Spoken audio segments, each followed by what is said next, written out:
சூரா முஸ்ஸம்மில். சூரத்துல் முஸ்ஸம்மில் வல்ல ரஹ்மான் அல்லாஹ் அதிலே முக்கியமான பல செய்திகளை சொல்கிறான். குறிப்பாக முதல் செய்தி என்னவென்றால், முஹம்மது நபி ஸல்லல்லாஹு அலைஹி வஸல்லம் அவர்களின் சிறப்பு பெயர் தான் முஸ்ஸம்மில் என்பது. எங்கேயுமே அல்லாஹ் குர்ஆனில் நீங்கள் திருப்பி பாருங்கள், யா முஹம்மத் என்று அழைத்தானா என்று பாருங்கள். யா என்ற வார்த்தை இருக்கிறதே அழைப்புக்கான வார்த்தை.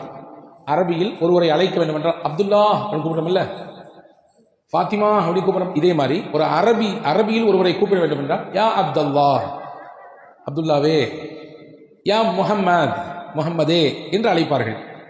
அல்லாஹ் குர்ஆன் மொத்தத்திலையும் நீங்கள் ஃபாத்திஹாவிலிருந்து எடுத்துக்கொள்ளுங்கள் நாஸ் வரை எங்கேயும் அல்லாஹ் ரசூலுல்லாவை பெயரை சொல்லி அழைக்கவே இல்லை, யா முஹம்மது என்று அழைக்கவில்லை.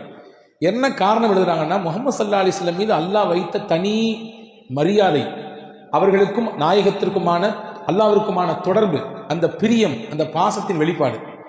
ஒருத்தவரை அவருக்கு இருக்கக்கூடிய இயற்பெயரை விட்டுட்டு அவருக்கான சில அடையாள பெயர்கள் இருக்கும், செல்ல பெயர் இருக்கும், அதை கூப்பிட்டு அழைப்பதன் மூலமாக அவருக்கும் நமக்குமான நெருக்கத்தை அது வெளிப்படுத்தும்.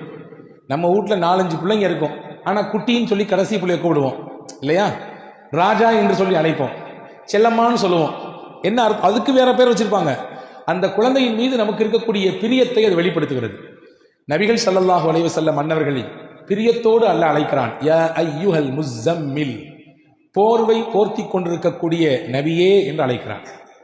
எதற்கு இந்த வசனத்திலே அல்லாஹ் போர்வை போர்த்தி கொண்டிருக்கக்கூடிய நபியே என்று கூப்பிடுகிறான்? இந்த வசனத்தின் பின்னணி என்ன என்றால், வரலாற்று ஆசிரியர்கள், திருக்குர்ஆனுடைய விரிவுரையாளர்கள் சொல்கிறார்கள், முஹம்மது ஸல்லல்லாஹு அலைஹி வஸல்லம் அவர்களுக்கு முதலாக திருக்குர்ஆனில் சில வசனங்கள் இறங்கியது. முதல் இறங்கிய அத்தியாயம் இக்ரா பிஸ்மி ரப்பிக்கல்லதி ஹலக், சூரா அலக்கினுடைய முதல் 5 வசனங்கள். இது ஹிரா குகையில் வைத்து, ஜபலே நூர் என்று சொல்கிறோமே, குர்ஆன் இறங்கிய இடம் இன்றைக்கு மக்காவில் இருக்கிறது. அந்த குகையில் நபிகள் இருக்கிற பொழுதுதான் ஜிப்ரீல் அலைஹிஸ்ஸலாம் கொண்டு வந்து இறக்குனாங்க, கொடுத்தாங்க. அந்த குகையில வஹியை வாங்குறதுக்கு முன்னாடி சில குறிப்பிட்ட நாட்கள் நபி ஸல்லல்லாஹு அலைஹி வஸல்லம் அவர்கள் தனிமையில் தங்கியிருந்தார்கள். காபாவை அங்கிருந்து அல்லாஹ் எப்படி அந்த குகையினுடைய அமைப்பை அந்த இடத்துல ரசூலுல்லாஹ் தேர்வு செஞ்சாங்கன்னா, அங்கிருந்து பார்த்தா துல்லியமா காபா தெரியும். காபாவினுடைய வியூ பாயிண்ட் ரொம்ப துல்லியமாக தெரியும். காபாவை பார்த்து கொண்டே அல்லாஹ்வை தியானம் செய்து கொண்டிருந்தார்கள் பெருமானார் ஸல்லல்லாஹு அலைஹி வஸல்லம். 40 நாட்களினுடைய அந்த தொடர் தியானத்திற்கு பிறகுதான் நபிகள் ஸல்லல்லாஹு அலைஹி வஸல்லம் அவர்களுக்கு ஜிப்ரீல் அலைஹிஸ்ஸலாம் வந்தாங்க. இன்னும் சில அறிவிப்புகள் இருக்கிறது, நபி ஸல்லல்லாஹு அலைஹி வஸல்லம் நபித்துவம் பெறுவதற்கு 3 வருடத்திற்கு முன்பாகவே அந்த ஜபல் நூருக்கு போய் வரக்கூடிய அந்த வழக்கத்தை, அடிக்கடி தனிமையில் போய் உட்கார்ந்து திக்ர் செய்வது, அல்லாஹ்வை தனிமையில் ஓர்மைப்படுத்துவது, இதை செய்து கொண்டிருந்தார்கள் என்ற குறிப்பும் இருக்கிறது. சரி, நான் சொல்ல வர செய்தி என்னன்னா, வசனங்கள் முதலில் சில இறங்கி இருக்கிறது. ஜிப்ரீல் அலைஹிஸ்ஸலாமை தன்னுடைய சொந்த உருவத்தில் நபி ஸல்லல்லாஹு அலைஹி வஸல்லம் பார்த்தாங்க. உங்களை மாதிரி என்ன மாதிரி தோற்றம் இல்லை. ஜிப்ரீல் அலைஹிஸ்ஸலாம் அல்லாஹுவின் வஹியை உலகத்தில் இருந்த ஒட்டுமொத்த நபிமார்களுக்கும் இறக்கியவங்க. ஆதம் அலைஹிஸ்ஸலாம் காலத்திலிருந்து கடைசியாக அனுப்பப்பட்ட முஹம்மது ஸல்லல்லாஹு அலைஹி வஸல்லம் காலம் வரை வந்த நபிமார்கள் அனைவர்களுக்கும் வஹியை கொண்டு வந்தது யார் என்றால் ஜிப்ரீல் அலைஹிஸ்ஸலாம் தான். நீங்க சாதாரண நினைக்கிறீங்க, வஹினா ஒரு தபால் மாதிரி தானே, ஒரு செய்தி தானே, ஒரு போஸ்ட் தானே, அதை கொண்டு வந்து கொடுத்துட்டு போயிடுவாங்க. அப்படி இல்லை. அல்லாஹ் சூரத்துல் முஸ்ஸம்மில் இன்ன கௌலன் ஸகீலா என்று அல்லாஹ் சொல்கிறான். கனமிக்க வெயிட்டான வார்த்தை. அந்த வார்த்தை இருக்கிறதே இறைவனின் வார்த்தை ரொம்ப கனமானது. எந்த அளவுக்கு கனம்னா, ஸைத் இப்னு சாபித் ரலியல்லாஹு சொல்றாங்க, ரசூலுல்லாஹ் ஒரு நாள் என்னுடைய மடியில் தலை வைத்து படுத்திருந்தார்கள். அந்த நேரத்தில் அவர்களுக்கு வஹி வந்தது போன்று நபிகள் உணர்ந்தார்கள். மேனியெல்லாம் வேர்த்தது. ரசூல் ஸல்லல்லாஹு அலைஹி வஸல்லம் உடம்பெல்லாம் அப்படி வேர்வை பூத்து நிக்குது. அது மட்டும் இல்ல, நல்லா போய்கிட்டு இருந்த அந்த உறக்கம் திடீரென்று விழித்தார்கள். என் காலு வலிக்கிற வலியை பார்த்தா எனக்கு என்ன பயம் ஏற்பட்டு போச்சுன்னா, நபி ஸல்லல்லாஹு அலைஹி வஸல்லம் தலை இருக்கக்கூடிய அந்த பகுதி, அந்த எலும்பு அப்படி ஒடிஞ்சிருமோன்னு பயப்பட்டேன். உள்ள இருக்கிற எலும்பு சுக்குநூறாக உடைந்து போய்விடுமோ என்று அச்சப்பட்டேன். அந்த அளவுக்கு வெயிட். கொஞ்ச நேரத்துக்கு பின்னாடி எந்திரிச்சாங்க, வேர்வையை தொடச்சாங்க. ஜிப்ரீல் வந்துட்டு போனாரு, சில வசனங்களை கொடுத்துட்டு போனாலும் சொன்னாங்க. என் மேனியில், என்னுடைய உடலில் நாயகத்தின் தலை துண்டு மட்டும்தான் இருந்துச்சு. அதையே என்னால் தாங்கிக்க முடியலன்னா, ரசூலுல்லாஹ் அந்த வஹியை எவ்வளவு தூரம் அதை உள்வாங்குவாங்க, எவ்வளவு கனமாக இருக்கும் அது. அந்த கனமான வார்த்தைகளை கொண்டு வந்து தரக்கூடியவர்கள் தான் ஜிப்ரீல் அலைஹிஸ்ஸலாம். அதனால அவங்க தோற்றமே வித்தியாசமானது. அவர்களின் தோற்றம் எப்படி இருக்கும் ஹதீஸிலே வந்திருக்கிறது. ரசூலுல்லாஹ் உண்மை தோற்றத்தில் பார்த்தார்கள், அவர்களுடைய இயற்கை தோற்றத்தில். வானத்திற்கும் பூமிக்கும் இருந்தார் ஜிப்ரீல். அதை பார்த்துட்டு தான் ஒரு விதமான ஒரு கலக்கம், ஒரு விதமான பதட்டம் நபிக்கு. அப்படியே வந்தார்கள் ஹஜ்ரத் சையதத்துனா ஹதீஜா ரலியல்லாஹு தஆலா அன்ஹா இடத்துல.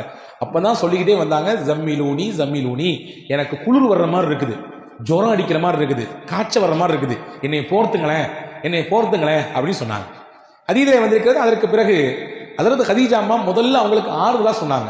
பொதுவாகவே கணவன்கிட்ட மனைவி சில விஷயங்கள் சொன்னாலும் அல்லது மனைவிட்ட கணவன் 4 வார்த்தை ஏதாவது சொன்னாலும் முதல்ல ஆசுவாசப்படுத்தணும், நிதானத்துக்கு முதல்ல அவரை அடைய வைக்கணும், அந்த அம்மாவை முதல்ல நிதானப்படுத்தணும், அதுக்கு அடுத்து மற்ற விஷயங்கள்லாம் சொல்லிக்கலாம். இந்த அம்மாட்ட வந்து ரசூல் ஸல்லல்லாஹு அலைஹி வஸல்லம் என்னைய போத்துங்களேன், எனக்கு ஒரு மாதிரி இருக்குன்னு சொன்ன உடனே முதல்ல ஹஜ்ரத் ஹதீஜா அம்மா சொன்னாங்க, கல்லா லா யுஹ்ஸிக அல்லாஹு அபதா, நபியே நீங்க பதட்டப்படுற மாதிரி ஒன்றும் நடக்கல, அல்லாஹ் உங்களை ஒரு காலம் கைவிடவே மாட்டான், உங்களை கைவிட மாட்டான், நீங்க வந்து பதட்டப்பட தேவையில்லை. காரணம் என்னன்னா உங்களிடத்துல நிறைய சிறப்பு தன்மைகள் இருக்கிறது. முக்கியமாக இன்னக லதஸிலுர் ரஹிம, உறவை இணைந்து வாழக்கூடியவர்கள் நீங்கள். சொந்தம் வேணும்னு நினைக்கிறீங்க, சொந்தக்காரங்களை எல்லாம் சேர்த்துக்கிறீங்க ஒண்ணு. வதஹ்மீலுல் கல்ல, பிறருடைய சிரமத்தை நீங்க சுமக்கிறீங்க. இன்னைக்கு நம்ம சிரமத்தை நம்ம சுமத்துக்கே பெரிய கஷ்டமா இருக்கு, அதுவே பெரிய பாரமா இருக்கு. ரசூலுல்லாஹை பத்தி நபிகளின் துணைவியார் எந்த அளவுக்கு புரிஞ்சு வச்சிருந்தாங்க பாருங்க. பிறரின் சுமையை உங்க தோள் மேல போட்டு சுமக்கிறீங்க, அதை நீங்க எடுத்துக்கிறீங்க, அதை இன்முகத்தோடு எடுத்துக்கிறீங்க. 2, வீட்டுக்கு விருந்தினர் வந்தால் நீங்கள் உபசரிக்கக்கூடிய உபசரிப்பு என்ன உபசரிப்பு, விருந்தினரை நீங்கள் எவ்வளவு சிறப்பாக கண்ணியப்படுத்துறீங்க. ஒரு முஸ்லீம்னா வரக்கூடிய விருந்தினர் தன் வீட்டுக்கு வரக்கூடியவர்கள் அவ்வளவு சிறப்பாக உபசரிக்கணும்.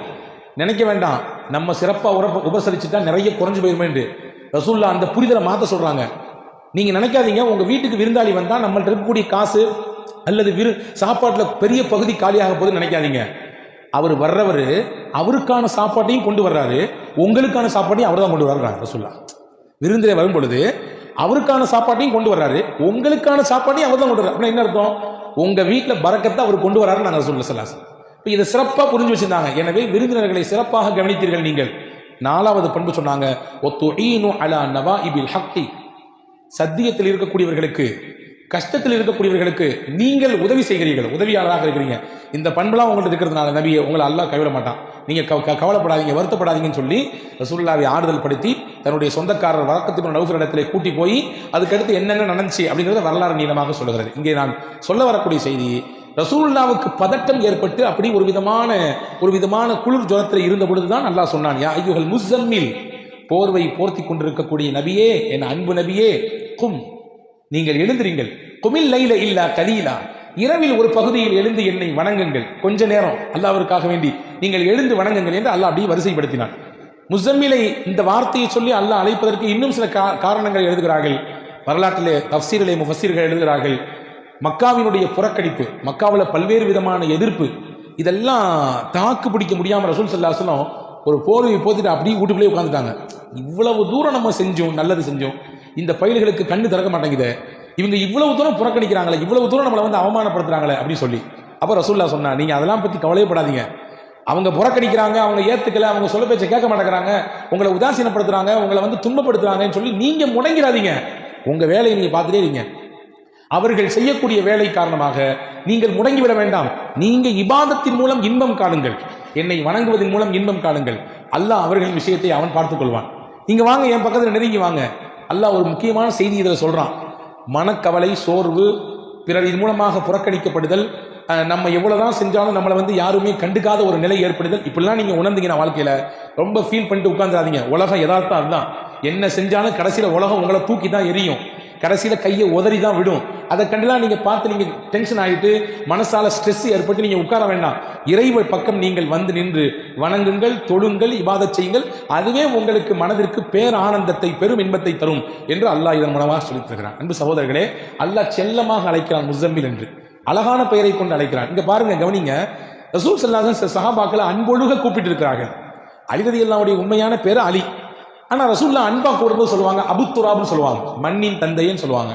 எதுக்கு சொன்னாங்கன்னா ஒரு பின்னாடி ஒரு பெரிய வரலாறு இருக்குது. அவங்களுக்கும் அவங்க மனைவிக்கு மத்தியில ஒரு சின்ன வாக்குவாதம், தகராறு ஏற்பட்டு கோச்சிக்கிட்டு வீட்டுக்கு வந்துவாங்க. அலி ரலியல்லாஹு அன்ஹு பள்ளிவாசலுக்கு போயிடுவாங்க, மஸ்ஜித் நபவியில போய் மண் தரையில படுத்துருவாங்க, வெறும் உடல்.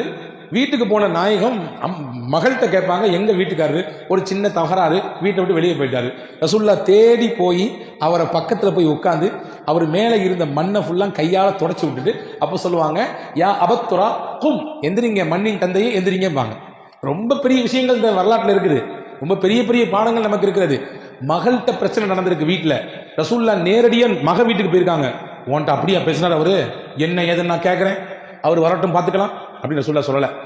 இன்னைக்கு இருக்கக்கூடிய சூழலை பார்க்கிறோம். ஒரு சின்ன ஃபோன் கால் தான், வாப்பா இந்த மாதிரி இந்த வந்துடுறமா 400 கிலோமீட்டருக்கு அங்கிட்டு இருப்பாரு, இந்த வந்துடுற அடுத்து பஸ் ஏறி வருவார் அல்லது கார் பிடிச்சு வருவார், என்ன ஏதுன்னு கேட்டு அதை பெரும் விவகாரமாக மாற்றக்கூடிய சூழலை பார்க்கிறோம். ரசூலுல்லாஹ் எந்த அளவுக்கு சமயோஜிதமாக நடந்துட்டாங்க பாருங்க. போய் நேர போய் உட்கார்ந்து அவர் முதல்ல முதுக தட்டி விடுறாங்க, மண்ணெல்லாம் தட்டி விட்டு கும் யாபத்துராம் எந்திரிங்க ஒன்றும் பிரச்சனை இல்லை வாங்கன்னு சொல்லி கூப்பிட்டு போனாங்க. ஹதீஸ்ல வருது, அறிவியல்லா சொன்னாங்க, என் பேர் சொந்த பேரை ரசூலுல்லாஹ் கூப்பிடுறதை விட ரசூலுல்லாஹ் வச்ச பேர் எனக்கு அபூத்துராப் செல்ல பேர், அது எனக்கு ரொம்ப பிடிக்கும், எல்லாருமே அந்த பேரை சொல்லி கூப்பிடுறாங்க ரசூலுல்லாஹ். ஒரு சஹாபி இருந்தாங்க, அந்த சஹாபி பேர் ஹுதைஃபா. அவங்க நல்லா தூங்குவாங்க, படுத்தா சில பேர் அப்படித்தானே படுத்த உடனே தூங்கிடுவோம், இடம் பொருள்லாம் கிடையாது. அது ஒரு பெரிய பாக்கியங்க, அது ரொம்ப கஷ்டமா நினைக்க வேண்டாம். எந்த இடத்துல படுத்தாலும் தூக்கம் வருதுன்னா நீங்க நல்லா இருக்கீங்கன்னு அர்த்தம், ஆரோக்கியமா இருக்கீங்கன்னு அர்த்தம். இல்லை நான் என் வீட்டில் படுத்தாதான், அது என் வீட்டில் என் பெட்டில் படுத்தாதான், அது ஏசி போட்டாதான், இல்லை அப்படிலாம் சொன்னீங்கன்னா ஏதோ ஒரு கோளாறு இருக்குன்னு அர்த்தம். எங்க படுத்தாலும் நிம்மதியாக தூக்கம் வருதா, அல்லாஹ்வுக்கு ரொம்ப நன்றி செய்யணும், சுக்ரியா செய்யணும். இந்த சஹாபி இருக்கிற ஹுதைஃபா எங்க படுத்தாலும் தூங்கிடுவார். ரசூல் ஸல்லல்லாஹு அலைஹி வஸல்லம் அவரை கூப்பிட்டு போடுறது நவ்வாம் அப்படின்னு போடுவாங்க. நவ்வாம்னா நம்ம பாஷையில் சொன்னா தூங்கு மூஞ்சின்னு அர்த்தம். நவ்வாம்னா தூங்கு மூஞ்சி, அது செல்லமா ரசூலுல்லாஹ் கூப்பிடுவாங்க. அந்த சஹாபி சொல்றாங்க, என் பேர் ஹுதைஃபா, அந்த பேர் வேண்டாம் எனக்கு, ரசூலுல்லாஹ் செல்லமா கூப்பிட்டு அதான் எனக்கு வேணும்னாங்க. ஒரு சஹாபி இருந்தாங்க, அந்த சஹாபிக்கு பேர் கைஸ், நல்ல பாடி கட்டு, அவர் நல்ல உடல்ல திடகாத்திரமா இருப்பார். அவர் ரசூலுல்லாஹ்க்கு நிறைய பணிவிடைகள் செய்வார். ஒரு நாள் ஒரு குழு வந்தது, நிறைய ஜாமாஜெல்லாம் தூக்கிட்டு வந்து தூக்க முடியாம தூக்கிட்டு வந்தாங்க. இப்போ ரசூலுல்லாஹ் அந்த கைஸை கூப்பிட்டு உன் துண்டை விரினாங்க, பெருசா விரிச்சு விட்டாரு, ஜாமானுக்கு ஃபுல்லா அள்ளி போட்டாரு. அள்ளி போட்டாங்க, போட்ட உடனே யா கைஸ் அப்படின்னு சொல்லல, ரசூலுல்லாஹ் சொல்லி இஹ்மில் மா அன்த இல்லா சஃபீனா, இதை மொத்தமா நீயே தூக்கு, உன்னையால தான் முடியுமே, நீ மனுஷன் இல்லையே, நீ கப்பல் மாதிரி ஆச்சு அப்படின்னாங்க ரசூலுல்லாஹ். கப்பல் எவ்வளவு ஜாமானம் சுமக்குமோ அந்த அளவுக்கு ஜாமான்களை சுமக்கும் அளவிற்கு திராணி சக்தி உனக்கு இருக்கிறது அப்படின்னு. சஃபீனா நீங்க நிறைய பேர் வைக்கிறோம் பிள்ளைகளுக்கு, பெண் பிள்ளைகளுக்கு சஃபீனான்னு பேர் வைக்கிறோம் இல்லையா, உண்மையா சஃபீனான என்ன அர்த்தம்னா கப்பல்னு அர்த்தம். இந்த சஹாபி சொல்றாங்க, அன்னைக்கு நான் மொத்த ஜாமானி உண்மையிலேயே தூக்குனேன், நான் சொல்றேன், அந்த சஹாபி சொல்றாங்க, நான் சொல்றேன், அன்னைக்கு ஒரு ஒட்டகம் இல்ல, 2 ஒட்டகம் இல்ல, 5 ஒட்டகம் 6 ஒட்டகம் ஜாமா இருந்தாலும் ரசூலுல்லாஹ் என்னை பார்த்து கப்பல்னு சொன்னதுனால அன்னைக்கு 6 ஒட்டக ஜாமானி நான் தூக்கிக்க முடியும், 6 ஒட்டக ஜாமானி நான் தூக்கிக்க முடியும். ஏன்னா ரசூலுல்லாஹ் சொன்ன வார்த்தை அது, கப்பல்னு. சும்மாவா கப்பல் சும்மா இருக்குமா, எவ்வளவு ஜாமான தூக்குது, எவ்வளவு டன்களை தூக்குது. எனவே இன்னும் யாரும் என்னை பார்த்து கைசுன்னு கூப்பிடக்கூடாது, சஃபீனா தான் கூப்பிடுனாங்க அந்த சாமி. இப்போ செல்லமா கூப்பிடக்கூடிய சில சமயத்தில் அந்த பேர் வந்து நமக்கு ஈர்ப்பா இருக்குது. அதனால அல்லாஹ் செல்லமா கூப்பிடுறான் ரசூலுல்லாஹ், யா அய்யுஹல் முஸம்மில், போர்வை போத்தி கொண்டிருப்பவரே. அழகான ஒரு சில பல விஷயங்களை இந்த அத்தியாயம் தாங்கி நிற்கிறது. குறிப்பாக இன்னைக்கு நான் உங்களுக்கு சொல்லக்கூடிய தகவல் என்னன்னா, இந்த முஸம்மில் சூரா சாதாரண சூரா இல்லை, ரொம்ப விசேஷமான சூரா. விசேஷமான சூறானா, இந்த சூறாவை யார் தொடர்ச்சியாக ஓதி வருகிறார்களோ அவர்களின் வாழ்க்கை சிறப்பாக அமையும் என்று பெருமானார் ஸல்லல்லாஹு அலைஹி வஸல்லம் சொன்னாங்க. சிறப்பான வாழ்க்கை அமைய வேண்டும் என்று எதிர்பார்க்கக்கூடியவர்கள், உலகத்தில் வாழ்க்கையும் சிறப்பாக இருக்கணும், மௌத்தும் சிறப்பாக அமைய வேண்டும் என்று நினைத்தால் தொடர்ச்சியாக சூரத்துல் முஸம்மிலை ஓதி வாருங்கள் என்று சொல்கிறார்கள். இது முஸம்மிலால் சூறாவினால் கிடைக்கக்கூடிய முதல் பயன். 2வது பயன் என்ன தெரியுமா, வாழ்க்கையில் எல்லாத்துக்கும் கஷ்டம் இருக்கு, எல்லாத்துக்கும் சிரமம் இருக்கு, எல்லாத்துக்கும் துன்பம் இருக்கு, எல்லாத்துக்கும் நெருக்கடி இருக்குது. எல்லா நெருக்கடிக்கும் கஷ்டத்தையும் அல்லாஹ் இடத்துல நாம் முறையிடுகிறோம். அதற்கு எளிமையான வழியை ரசூலுல்லாஹ் கத்து தராங்க. மன் கரஅ சூரத்துல் முஸம்மில் ருஃபிஅ அன்ஹுல் உஸ்ர ஃபித் துன்யா வல் ஆখিরা. யார் சூரா முஸம்மிலை ஓதுவாரோ அவருக்கு உலகத்தில் இருக்கக்கூடிய சிரமத்தையும் மறுமையில் இருக்கக்கூடிய சிரமத்தையும் அல்லாஹ் நீக்கி தருகிறான். நாங்கள் ஸல்லல்லாஹு அலைஹி வஸல்லம், எவ்வளவு பெரிய சுப செய்தி. என்ன சிரமமானாலும் சரி, அது உங்க குடும்பம், தொழில், நீங்க சந்திக்கக்கூடிய சமூகம், உங்க பிள்ளைங்க, உங்களை சுற்றி இருக்கக்கூடிய என்ன சிரமம் கஷ்டமானாலும், இன்னும் சில அறிஞர்கள் சொல்கிறார்கள், உங்களுக்கு கண் பாடுகள் மூலமாக அல்லது வேறு யாராவது மூலமாக ஏற்படுத்தப்பட்ட செய்வினையின் மூலமாக ஏற்படக்கூடிய கோளாறு, இதையெல்லாம் கூட முறிக்கும் ஆற்றலை அல்லாஹ் சூரத்துல் முஸம்மிலே வழங்கியிருக்கிறான் என்று சொல்கிறார்கள். இது 2வது பலன், சூரா முஸம்மினால் அதை ஓதுவதன் மூலமாக. 3வது முக்கியமான பலன், நினைத்த காரியம் நமக்கு கைகூட வேண்டும் என்று ஆசைப்பட்டால். நம்ம நிறைய நினைப்போம், என் பிசினஸ்ல நான் ஒரு குறிப்பிட்ட வருஷத்துல இவ்வளவு தூரம் உயர்ந்தன்னு நினைப்போம், என் பிள்ளைய நான் இந்த மாதிரிலாம் படிக்க வைக்கணும்னு நினைப்பேன் இல்லையா, என்னுடைய குடும்ப அமைப்பை இப்படி மாற்றணும், இந்த லெவலுக்கு உயர்த்தணும்னு நினைப்பேன், என்னுடைய தொழிலை இப்படி என்ன ஆனாலும் சரி, என்ன நல்ல நினைப்பாக இருந்தால், ஹலாலான நினைப்பாக இருந்தால், ஹைரான நினைப்பாக இருந்தால், அந்த நினைப்பு நிறைவேற வேண்டும் என்று ஆசைப்பட்டால், முக்கியமா இந்த உலகத்திலேயே முஹம்மது ஸல்லல்லாஹு அலைஹி வஸல்லம் அவர்களை கனவில் பார்க்க வேண்டும் என்று பிரியம் இருந்தால், யாருக்கு தான் பிரியம் இருக்காது, இருக்கா இல்லைங்க, எல்லாத்துக்கும், எல்லாருக்கும் இருக்குது. நபிகளை கனவில் பார்க்க வேண்டும், நபிகளுடைய அடக்கஸ்தலத்தை பார்க்கிறோம், அங்கேயே நம்மளால நிக்க முடியல, நமக்கு உள்ளமெல்லாம் அப்படி உருகி போயிருது இல்லையா. அந்த பூமானை நம்முடைய கனவிலே கண்குளிர பார்க்க வேண்டும் என்று ஒருவர் ஆசைப்பட்டால், இந்த 2ம் நடக்கணும்னா ஹஸரத் ரசூல் ஸல்லல்லாஹு அலைஹி வஸல்லம் சொன்னாங்க, முஸம்மில் சூராவை தொடர்ச்சியாக ஓதிப்பாங்க, டெய்லி ஓதுங்க, ஒரு தடவையாவது ஓதிடுங்க. ஓதினால் இந்த 2ம் நடக்கும், உங்களுடைய நினைத்த காரியமும் கைகூடும், நாயகம் ஸல்லல்லாஹு அலைஹி வஸல்லம் அவர்களை நம்முடைய வாழ்க்கையிலேயே நம்முடைய கனவிலே தரிசிக்கின்ற பாக்கியத்தை அல்லாஹ் தருவான் என்கின்ற சுப செய்தி நபிகள்